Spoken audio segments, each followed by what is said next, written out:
ऐतिहासिक सिनेमे सुद्धा दिग्पाल लांजेकरांनी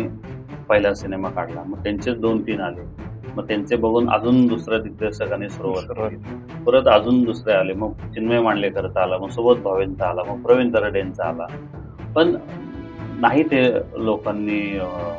हे केले. आणि ट्रेंड सोबत चालल्यामुळं आणि तो 100त एखाद दुसरा चालतो, आणि मुळात तेच थांबवलं पाहिजे की एक सिनेमा चालला म्हणजे खूप ऊसाला भावे म्हणून सगळेच जण ऊस लावत जातात, कापसाला भावे म्हणून सगळेच कापूस लावत जातात, तर तो तशातला प्रकार आहे की एक सिनेमा त्या पद्धतीचा चालला.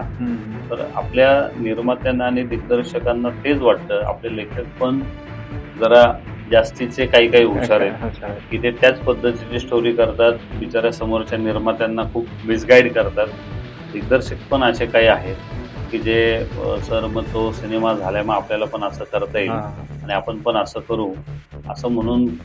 त्या निर्मात्यांची परत ते दिशाभूल करतात, आणि मग सिनेमा आपटतो, आणि मग त्याच्यानंतर मग परत तेच रडगाणं.